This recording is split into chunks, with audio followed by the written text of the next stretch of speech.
ज्योतिर्मय media house सविनय सादर करत आहे श्री अरविंद आणि श्री माताजी यांच्या तत्वज्ञानावर आधारित एक चिंतन. पूर्णयोगाचे अंतरंग.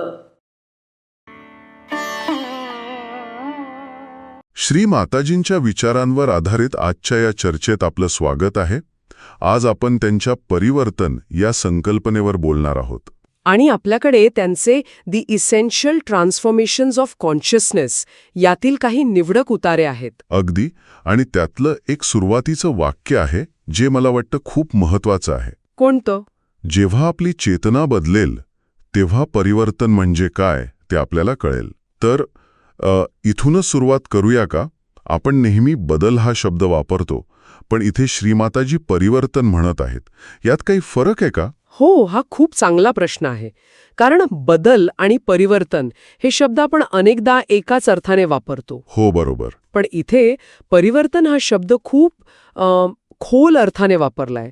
बदल म्हणजे कसा वरवरचा असू शकतो, म्हणजे जसं आपण कपडे बदलतो तसं. अगदी.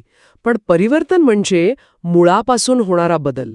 म्हणजे त्याचं मूळ स्वरूपच बदलतं, सुरवंटाचं फुलपाखरू होण्यासारखं. अच्छा, म्हणजे हा बदल बाह्य नाही, तो पूर्णपणे आंतरिक आहे. हो. आणि म्हणूनच मग चेतना हा शब्द येतो, बरोबर? अगदी बरोबर. कारण हे सगळं चेतनेशी जोडलेलं आहे. पण मग ही चेतना म्हणजे नेमकं काय?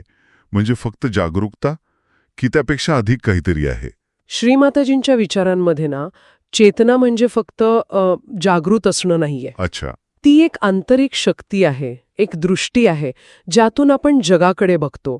त्यामुळे चेतना बदलणे म्हणजे आपला जगाकडे बघण्याचा दृष्टिकोनच मुळापासून बदलणं. हे खूपच रंजक आहे. आणि त्या उतार्यात जी उदाहरणं दिली आहेत ना, हो, ती सगळी विरोधाभासांवर आधारित आहेत. अगदी. द्वेषाचं सुसंवादामध्ये किंवा अज्ञानाचं ज्ञानामध्ये. आणि ही रचनाच खूप महत्वाची आहे. म्हणजे असं नाही की द्वेष संपवून सुसंवाद आणायचा आहे. मग तर श्रीमाताजी असं सुचवत आहेत की त्या द्वेषामध्येच सुसंवादाचं बीज आहे. त्याचं फक्त रूपांतर करायचं आहे. म्हणजे अंधार दूर करायचं नाहीये, तर त्या अंधाराचंच प्रकाशात परिवर्तन करायचं आहे. खूप खोल विचार आहे हा. आणि मला वाटतं हे फक्त वैयक्तिक भावनांबद्दल नाहीये, नाही का? नाही, अजिबात नाही. कारण त्यात युद्धाचे परिवर्तन शांतीमध्ये असंही म्हटलंय. म्हणजे हा तर सामाजिक बदल झाला. बरोबर. आणि इथेच हा विचार अजून शक्तिशाली होतो. वैयक्तिक बदल तो फक्त स्वतःपुरता नसतो. जेव्हा अनेकांच्या चेतनेत असा बदल होतो तेव्हाच सामाजिक परिवर्तन शक्य आहे. एका व्यक्तीचा बदल हा एका थेंबासारखा असतो, पण लाखो थेंब एकत्र आले की समुद्राची पातळी वाढते. खरंय. मला यातलं एक उदाहरण सर्वात जास्त विचार करायला लावणारं वाटलं.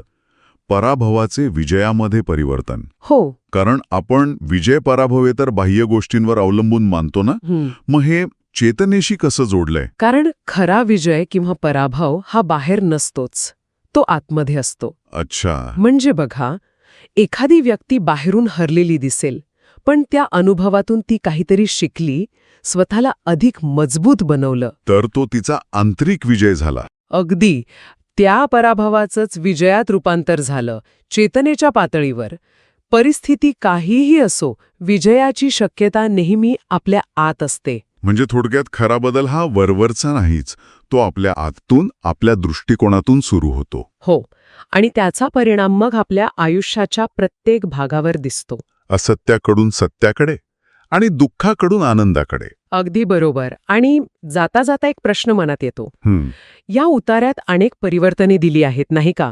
अंधकाराचे प्रकाशात, दुष्टपणाचे चांगुलपणात. हो, दिली आहेत. पण ह्या सगळ्यांचा उगम एकाच ठिकाणी आहे का? की एक बदल दुसऱ्या बदलाला मदत करतो? म्हणजे भीतीचं निर्भयतेत परिवर्तन झालं की गोंधळाचं व्यवस्थेत परिवर्तन आपोआप होतं का? हा विचार करण्यासारखा मुद्दा आहे. हो, यावर नक्कीच विचार करायला हवा.